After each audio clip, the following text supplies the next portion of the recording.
সুপ্রিয় শিক্ষার্থীবৃন্দ, আমার আজকের অনলাইন ক্লাসে তোমাদের স্বাগতম জানাচ্ছি। আজকে আমাদের কি টপিকস কি ছিল? ন্যারেশনের আজকে আমরা সপ্তম মানে 7 পার্টে যাব। তোমাদের আমি কি করাচ্ছিলাম?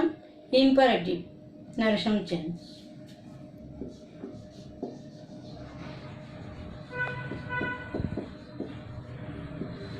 ন্যারেশনে আমরা ডিরেক্ট থেকে ইনডিরেক্ট করছিলাম কিসের? ইম্পারেটিভ সেন্টেন্সের।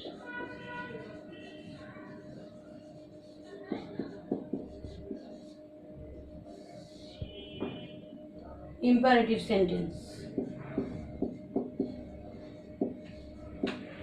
direct into indirect।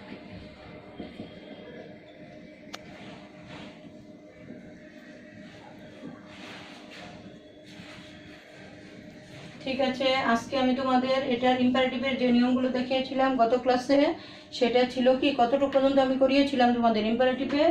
সম্ভবত আমি 3টা রুলস তোমাদের দেখাইছিলাম গত ক্লাসে।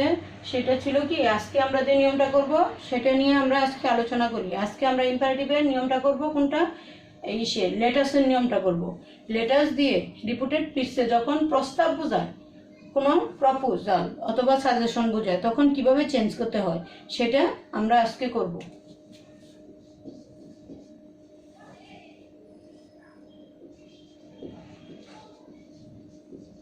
রিপিটেড পিসে যখন লেটাস দিয়ে শুরু হয় বা প্রস্তাব বোঝায়, এরকম বোঝায়।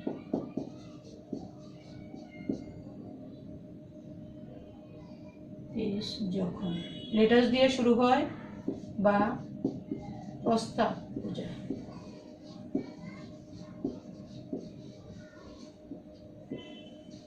তখন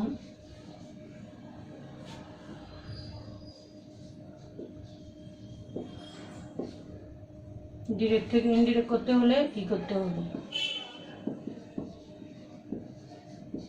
দেখো, এটার নিয়ম করার জন্য আমি প্রথমে তোমাদের একটা সেন্টেন্স দেখাবো, তারপর এটার স্ট্রাকচারটা লিখে দিব। দেখো, রিপিটেড পিস যখন লেটার দিয়ে শুরু হয় অথবা কি হয়, প্রস্তাব বোঝায়, কোনো প্রপোজাল বোঝায়, তখন ডিরেক্ট থেকে ইনডিরেক্ট করতে হলে কিভাবে আমাদের ডিরেক্ট নারেশন থেকে ইনডিরেক্ট নারেশন করতে হবে। দেখো, এখন আমি একটা সেন্টেন্স লিখতেছি। Teacher said to his students. Teacher said to his students, let us start this work. দেখো, এটা আমাদের একটা সেন্টেন্স। এটা হচ্ছে এই সাইড মানে বাম সাইড মানে লেফট সাইড হচ্ছে আমাদের রিপিটিং ভার্ব। আমরা জানি প্রতিটা নারেশনেরই কিন্তু একই রকম নিয়ম, দুইটা অংশ থাকে নারেশনের, আমরা আগেই জানি এটা। আর এটা repeated pitch. Let us start this work. শিক্ষক তার ছাত্রীদেরকে বলল, চলো কাজটি শুরু করা যাক। এখন এটা দিয়ে কি প্রস্তাব বোঝাচ্ছে না? এই রিপিটেড পিচ দিয়ে তোমরা কি বুঝতেছো? এটা দিয়ে কি প্রস্তাব বোঝাচ্ছে। এখন এইভাবে যখন ইম্পারেটিভ সেন্টেন্সের ন্যারেশন চেঞ্জ করতে হবে, এই যে আমাদের সেট ভার্ব আছে, এই সেট ভার্ব পরিবর্তন হয়ে কি হবে? প্রপোজড। প্রপোজড পাস্টে হলে প্রপোজড, আর এটা প্রেজেন্টে হলে প্রপোজ।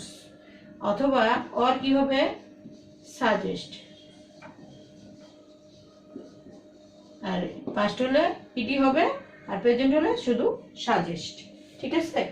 আর বাকি নিয়ম সাবজেক্ট দিয়ে শুরু হবে। আর এটা একটু অন্যরকম নিয়ম। সব ন্যারেশনে আমরা কি করেছিলাম?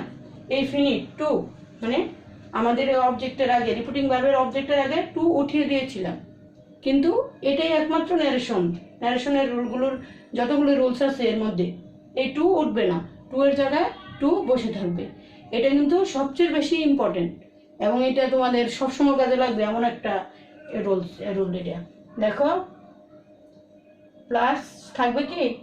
টু থাকবে, অবজেক্ট থাকবে, কমা উঠে যাবে, কমা হয়ে দ্বিতীয় সাবজেক্ট আমি করে দেখাচ্ছি, পরে রুলস লিখে দিব, ঠিক আছে? এখন দেখো, এটাকে যদি আমরা ইনডিরেক্ট করি তখন কি হবে?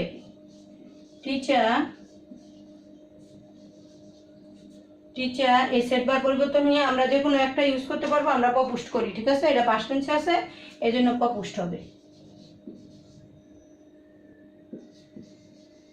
পপুস্ট বলছি কি, এই টু কি টু এর জায়গায় বসে থাকবে, উঠবে না। এটা হচ্ছে ব্যতিক্রমধর্মী। প্রপুস্ট হিজ স্টুডেন্টস। তারপর আমাদের কি হবে? কমা অফ, কমা উঠে যাবে অন্যগুলির মতোই। তারপর আমরা জানি, মানে এটা হচ্ছে নারেশনের কমন নিয়ম, যখনই এটা কি ডিরেক্ট থেকে ইনডিরেক্ট হয়, কি হয়? সাবজেক্ট আগে বসে কানেক্টরের পরে। এখানে কানেক্টর হবে কি? কানেক্টর হবে ড্যাট। দেখো, কানেক্টর ড্যাট হবে অ্যাসার্টিভ সেন্টেন্সের মতো। তোমাদের আমি এই নিয়মটা লিখে দিয়েছিলাম বেসিকের মধ্যে, যে ইম্পারেটিভের লেটাসের নিয়মে কি ড্যাট কানেক্টর হয়। দেখো, ড্যাট হবে কানেক্টর। তারপর হবে এই লেটাস আছে। চলো কাজটি শুরু করা যাক। শিক্ষক তার ছাত্রদিগকে বলল। এখানে কি দেখতেছো তোমরা? স্টুডেন্টস। এটা স্টুডেন্টসদের বলছে, তাহলে এটা কি মনে হয়?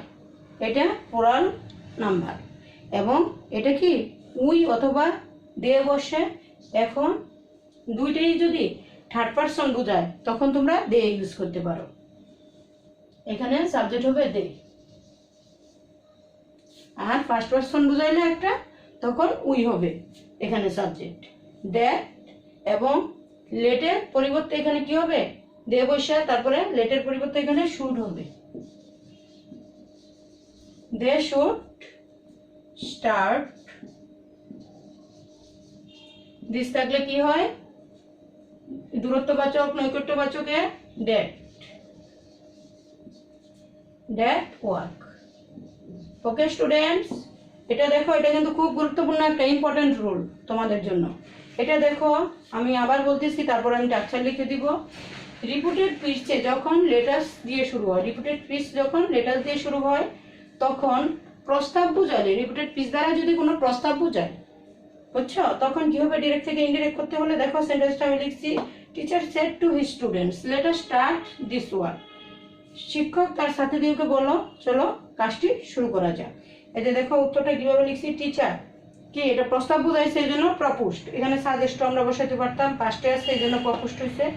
টু হিজ স্টুডেন্ট বলছি কি, এটা টু উঠবে না, এটা ব্যতিক্রম নিয়ম, অন্য নারেশনের মতো না। অন্য সব জায়গায় কিন্তু আমরা টু উঠাই ফেলছি, পরে অবজেক্টও বসবে। কানেক্টর হবে কি? ড্যাট। তারপর দ্বিতীয় সাবজেক্ট বলছি যে দুইটাই যদি থার্ড পারসন বোঝায় তখন দে হয় সাবজেক্ট। দে বসছে, লেটের পরিবর্তে এখানে সাবজেক্টের পরে শুড, তারপর বাকি অংশ। এই দিসটা এখানে ড্যাট হয়েছে কেন? এটা ওই যে নৈকট্যবাচক দূরত্ববাচক, এর কারণে। এখন দেখো, এটা টাকচারটা আমি লিখে দিচ্ছি।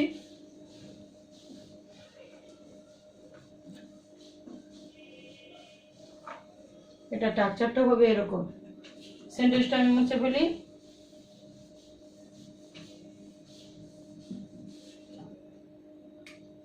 টাকচারটা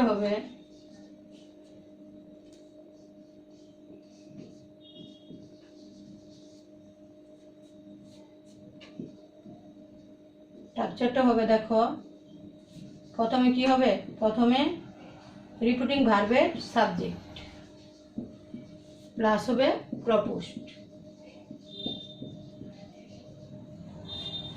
প্রপোস্ট। আর যদি প্রেজেন্টে হয় তোমরা প্রেজেন্টে লিখবা, প্লাস হবে টু সহ, সংক্ষেপে লিখি অবজেক্ট প্লাস কনজাংশন হবে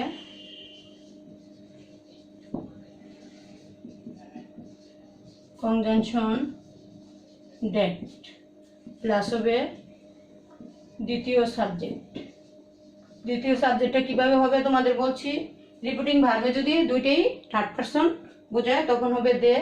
সাবজেক্ট দুইটাই আমি লিখে দিলাম এখানে, তোমরা সেটা বুঝে যখন যেভাবে থাকবে সেন্টেন্স সেভাবে লিখবা। দে অর কি উই, তারপর লেটের পরিবর্তে পরিবর্তে কি বসবে সাবজেক্টের পরে? শুড প্লাস বাকি অংশ, সেন্টেন্সের বাকি অংশ। এই হচ্ছে এটা স্ট্রাকচার।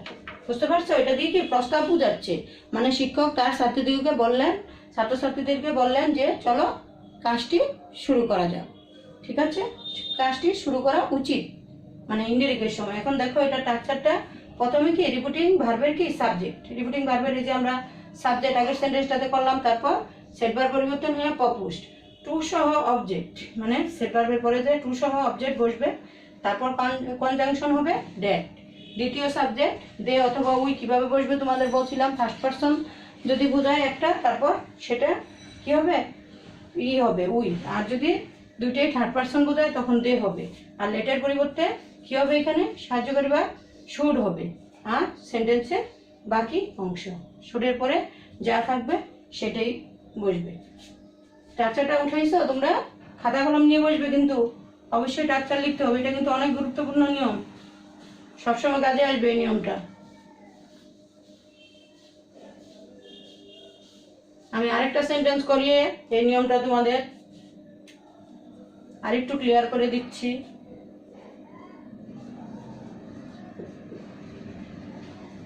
ডিরেক্ট লিখতেছি, দেখো।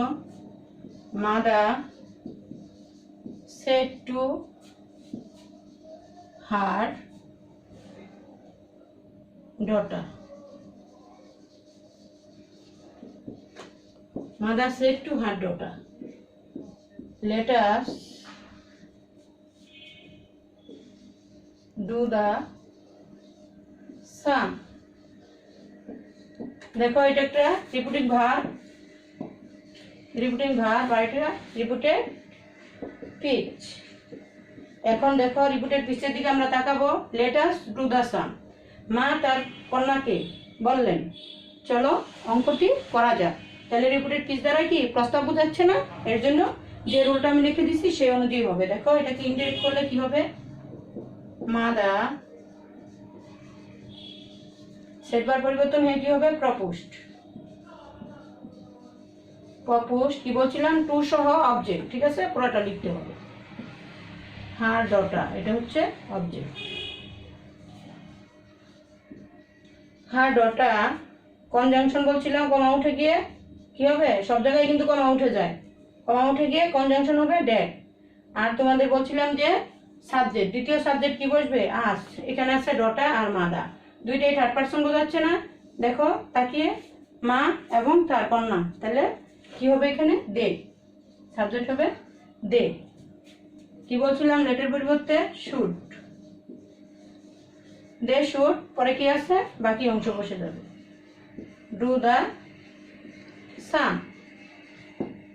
ওকে স্টুডেন্টস, বুঝতে পারছো তোমরা? এটা এই হচ্ছে লেটার্সের নিয়ম। তাহলে আমরা কি শিখলাম? লেটার দিয়ে যখন শুরু হবে প্রস্তাব বুঝাবে রিপিটেড পিচে, তখন কি এখানে রিপিটিং ভার্বে কি টু সহ অবজেক্ট বসবে। এই নিয়মটা কিন্তু মনে রাখবো। আর বাকিটা কিন্তু একই রকম। আর কনজাংশন হবে ডেট আর কি। সুপ্রিয় শিক্ষার্থীবৃন্দ, তাহলে আমরা কি লেটার্সের নিয়মটা শিখলাম। আমি কিন্তু তোমাদের দুটি সেন্টেন্স করিয়ে দিয়েছি এবং স্ট্রাকচার দেখাইছি। এখন আমরা আরেকটি নিয়ম করব। আরেকটি নিয়ম আছে শুধু লেট। রিপিটেড পিচ যখন, রিপিটেড পিচ যখন শুধু লেট দিয়ে শুরু হয়, ওইটাতে আমরা পাইছিলাম লেটাস, আর এটাতে শুধু লেট, লেট দিয়ে শুরু হয়, তখন কিন্তু প্রস্তাব বোঝায় না। লেটাস থাকলে প্রস্তাব, কিন্তু লেট দিয়ে শুরু হলে প্রস্তাব বোঝায় না, শুধু লেট দিয়ে শুরু হয়। তখন ডিরেক্ট থেকে ইনডিরেক্ট করতে হলে, ইনডিরেক্ট করতে হলে নিয়মটা দেখো। আমি একটা সেন্টেন্স লিখতেছি প্রথম। Mother said to me, let let me do this sum. দেখো এটা হচ্ছে আমাদের রিপিটিং ভার্ব, আমরা জানি। লেফট সাইডটা, রাইট সাইডটা হচ্ছে রিপিটেড স্পিচ। এখানে দেখো লেট মি ডু দিস সাম, এখানে কি বোঝাচ্ছে? লেট মি, লেটের পরে কি বসছে? অবজেক্ট বসছে। এরকম যদি লেটের পরে অবজেক্ট বসে, মি, তারপর কি হিম, দেম, এগুলি বসে, তাহলে এটা ভিন্ন নিয়ম। মানে এটা লেটার্স দিয়ে যেমন প্রস্তাব বোঝায়, এটা কিন্তু প্রস্তাব বোঝাচ্ছে না, এটা বোঝাচ্ছে কি? এটা একটা অনুমতিও না, এটা একটা অনুমতির মতো, মানে রিকোয়েস্ট বোঝাচ্ছে বা সাধারণ কথা বোঝাচ্ছে, টোল্ড বোঝাচ্ছে। তখন ইনডিরেক্ট করার সময় কি হবে দেখো, এটা ডিরেক্ট ইনডিরেক্ট। প্রথমে সাবজেক্ট মাদার, এই সেটবার পরিবর্তন হয়ে তখন কি হবে? টোল্ড হবে অথবা রিকোয়েস্ট। ফার্স্টে থাকলে রিকোয়েস্ট।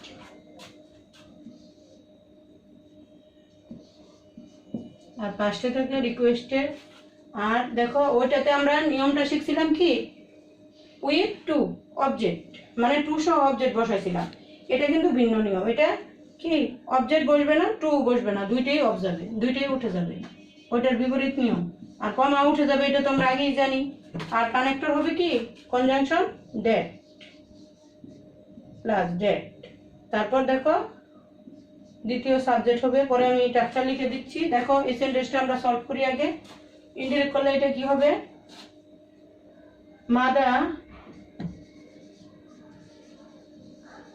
মাদা কি হবে? রিকোয়েস্টও দিতে পারি, টোল্ডও দিতে পারি। তোমরা এটাতে শুধু টোল্ডও ব্যবহার করতে পারো, আবার রিকোয়েস্টও দিতে পারো। টোল্ড, কমা উঠে যাবে, টু সহ অবজেক্ট উঠে যাবে। কানেক্টর হবে কি? ড্যাট, ওইটার মতোই ড্যাট কানেক্টর হবে। লেট মি, লেট মি, এই মিটাকে, এই মিটা হচ্ছে আমাকে অঙ্কটি করতে দাও, এই অঙ্কটি করতে দাও, এই মাকে বোঝাচ্ছে, মাদাকে বোঝাচ্ছে। তাহলে এই মিয়ে কার সাথে চেঞ্জ হবে? এই সাবজেক্টের সাথে। এখন এই মি, মা, এখানে মাদার আমরা সাবজেক্ট হিসাবে বসাইছি। দুইবার তো আর আমরা মাদার লিখবো না, তখন কি লিখবো? দ্যাট, দ্যাট কি হবে? That she might, that she might do that some dot, এই কমা উঠে যাবে। বুঝতে পারছো? এটা স্ট্রাকচার আমি লিখতেছি। দেখো শিকে, শি হচ্ছে এই মাদা, এই মেয়ের পরিবর্তে এখানে শি বসছে। আর এখানে পাস্ট টেন্সে থাকলে সেট ভার্ব যখন পাস্টে থাকবে তখন মাইট হবে। আর যদি এটা সে থাকতো, প্রেজেন্টে হইতো, তাহলে মেয়ে হইতো। মাইট অথবা মাইট বি, অ্যালো টু, এরকম বসে। আমরা একটাই শিখবো, মাইট। দেখো এটা স্ট্রাকচারটা হবে এরকম।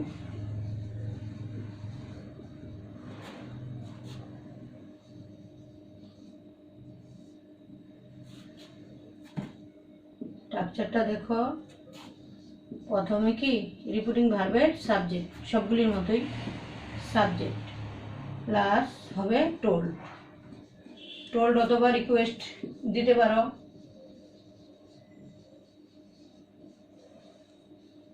ফার্স্টেও দিতে পারো। প্রেজেন্ট হলে শুধু রিকোয়েস্ট হবে, আর এটা প্রেজেন্ট হলে শুধু টেল হবে। প্লাস হবে কি? অবজেক্ট উঠে যাবে, টু সহ অবজেক্ট উঠে যাবে, এখানে লিখতে হবে টু সহ অবজেক্ট উঠে যাবে। প্লাস কমা উঠে যাবে, আমরা তো আগেই জানি। কনজাংশন লিখব, কনজাংশন দ্যাট বসবে। প্লাস হবে দ্বিতীয় সাবজেক্ট। দ্বিতীয় সাবজেক্টটা কিভাবে বসবে? দ্বিতীয় সাবজেক্ট সবসময় অবজেক্ট থাকবে, সেটা যেটার সাথে চেঞ্জ হয় সেভাবে তোমরা চেঞ্জ করবা। সাবজেক্টের পরে সবসময় কি হবে? মাইট, মাইট প্লাস কি হবে? সেন্টেন্সের বাকি অংশ।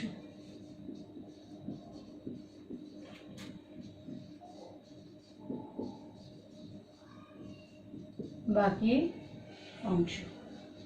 ঠিক আছে শিক্ষার্থীরা, দেখো এই লেটার্সের নিয়মে আমরা শিখছিলাম কি? প্রথমে কি হবে? প্রস্তাব বোঝায়, এই জন্য সেট ভার্ব পরিবর্তন হয় প্রপোজড। আর এখানে প্রস্তাব বোঝায় না। এই লেট দিয়ে কি শুধু লেট দিয়ে প্রস্তাব বোঝাচ্ছে না, এটা রিকোয়েস্ট তো বোঝাচ্ছে বা অনুমতি, মানে সাধারণ টোল্ড বোঝাচ্ছে। সেট দিলেও এটা হবে।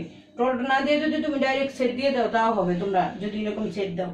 দেখো, mother said to me, let me do this sum, এইগুলো ডিরেক্ট আমাদের। এখন ইনডিরেক্ট করছি আমরা, মাদার টোল্ড বা রিকোয়েস্টও দেওয়া যেত এখানে, বা সেটও দেওয়া যেত। তারপর দেখো এখানে কি হবে, আমি বলছি টু সহ অবজেক্ট উঠে যাবে। টু সহ এটার অবজেক্ট বেশিরভাগই এই ধরনের সেন্টেন্সে থাকে না, থাকেই না বেশিরভাগ, এই এতটুকু অংশই থাকে। যদি থাকে তাহলে উঠে যাবে। দেখো কনজাংশন হবে কি, ড্যাট। দেখো আমরা ড্যাট বসাইছি, কনজাংশন। তারপর আমাদের দ্বিতীয় সাবজেক্ট কি অনুযায়ী হবে, এই যে লেটের পরে মি আসছে, এই মিটা মানে যে কোনো কিছু থাকতে পারে, হিম থাকতে পারে, দেন থাকতে পারে, লেটের পরে এগুলি থাকবে। স্ট্রাকচারটা এরকম। এটা সেই অবজেক্ট বা সাবজেক্ট যার সাথে চেঞ্জ হয় সেটা তোমরা অর্থ বুঝে অবশ্যই চেঞ্জ করতে পারবা। তারপর দেখো এখানে এই মিটা কে বোঝাচ্ছে, এই মাদাকে বোঝাচ্ছে। এই জন্য আমরা এখানে কি নিছি, মাদা তো বারবার লিখবো না, এই জন্য প্রনাউন বসাইছি সি। এবং সাবজেক্টের পরে কি হবে, মাইট। মাইটের পরে মাইটটা কি পাস্টে বোঝাচ্ছে না, সেট ভার্বটা পাস্ট, এই জন্য পাস্ট। তারপর সেন্টেন্সের বাকি অংশ। এখন দেখো স্ট্রাকচারটা লিখছি। প্রথমে স্ট্রাকচারে কি হচ্ছে, কি লিখছি আমরা, দেখো রিপিটিং ভার্বের সাবজেক্ট, এটা তো কমন নিয়ম, রিপিটিং ভার্বের সাবজেক্ট লিখতে হবে এখানে টোল্ড অথবা রিকোয়েস্ট। টু সহ অবজেক্ট উঠে যাবে, দেখো এটা লিখে দিলাম। টু সহ অবজেক্ট উঠে গেছে না আমাদের এই সেন্টেন্সটাতে, উঠে গেছে। প্লাস কি হবে, কনজাংশন। কনজাংশন মানে কানেক্টর, দুইটা সেন্টেন্সকে যুক্ত করছে কমা উঠে, ড্যাট বসে, ওইটার মতোই। তারপর আমাদের দ্বিতীয় সাবজেক্ট, প্লাস কি হবে, দ্বিতীয় সাবজেক্টের পরে মাইট, সাহায্যকারী ভার্ব, এটা মডাল অক্সিলারি, এটা আর কি। আর সেন্টেন্সের বাকি অংশ। ওকে স্টুডেন্টস, এই নিয়মটা তোমরা তাহলে বুঝছো। এটা খুবই সহজ একটা নিয়ম। এটা অনুমতি অর্থে বোঝায়, প্রপোজাল বোঝায় না, এর জন্য এটা অন্যরকম। আমি আরেকটা সেন্টেন্স লিখে দিচ্ছি। দুইটার উপরে আমি তোমাদের দুইটা তিনটা চারটা সেন্টেন্স লিখে দিই। তোমরা কিন্তু বাসায় অবশ্যই এই নিয়ম দুইটার উপরে, দুইটা নিয়ম অনেক ইম্পর্টেন্ট। এর মধ্যে লেটার্সের নিয়মটা বেশি important.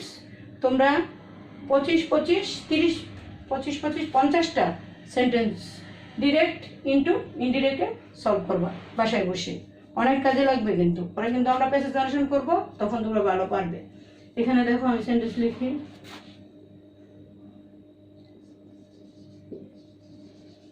Mina said to Rina, let us sing a song. দেখো এটা একটা সেন্টেন্স লেটাসের নিয়মে। এই যে প্রথম যে নিয়মটা করে দিলাম 1 নম্বর, আমি কয়েকটা সেন্টেন্স লিখে দিচ্ছি এই দুইটা, যাতে তোমরা প্র্যাকটিস করো নিজেরা। আরো কিন্তু 50টা বানাবা। Mina said to Rina, let us sing a song. Mina রিনাকে বললো চলো একটি গান গাওয়া যাক, প্রস্তাব বুঝাচ্ছে, ঠিক আছে। তারপর দেখো একটা লিখলাম। এখন লিখি করিম সেজ টু রহিম। আমরা রিপিটেড পিস লিখবো, লেট আস প্লে ফুটবল।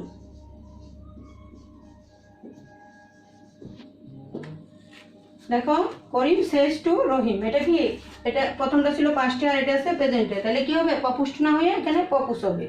আর টু সহ অবজেক্ট বসবের সাথে। আর দেখো আমি একটু আবার করে দিচ্ছি, লেট আস প্লে ফুটবল। চলো ফুটবল খেলা শুরু করা যাক। তাহলে প্রস্তাব বোঝাচ্ছে। আরো দুটো লিখতেছি, দেখো শুধু লেট দিয়ে। দেখো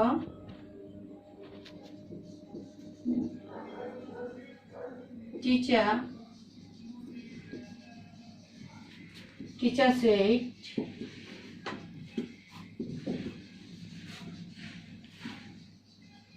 let me see the homework.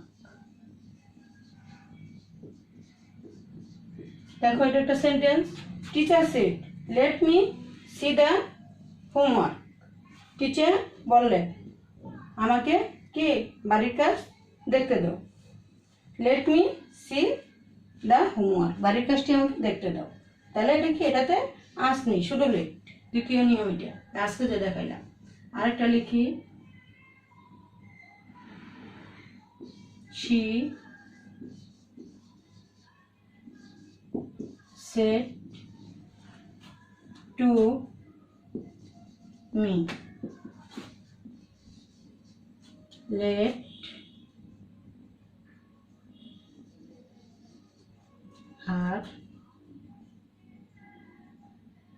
let her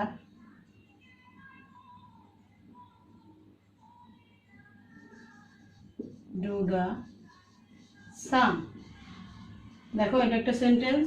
she said to me, সে আমাকে বলল, let her do the sum, তাকে অঙ্কটি করতে দেওয়া যায়। এরকম অনুমতি হতে বা রিকোয়েস্ট হতে বোঝাচ্ছে। তাহলে এখানে আমি 4টা সেন্টেন্স লিখলাম, তোমাদেরকে সলভ করার জন্য দিলাম। আর তোমরা বাকি এই 2টা নিয়মের 25-25 50টি সেন্টেন্স সলভ করবে। ঠিক আছে শিক্ষার্থীরা, আজকের মতো এখানেই শেষ করছি। তোমরা ভালো থেকো এবং নিয়মিত লেখাপড়া করো। আমার এই নিয়মগুলো কিন্তু অবশ্যই তোমরা ডাক্তারগুলো ফলো করে সেন্টেন্স তৈরি করবা, না হলে কিন্তু প্যাসেজ নারেশনে আমরা ভালো করে পারবো না। ঠিক আছে, আর এই পর্যন্ত যতগুলো রুলস দেখাইছি প্রতিটাই প্র্যাকটিস করবা। আজকে কিন্তু কে পার্ট 7 কমপ্লিট হতে হইল। আমরা পরবর্তীতে নতুন নিয়মে যাব। Good bye.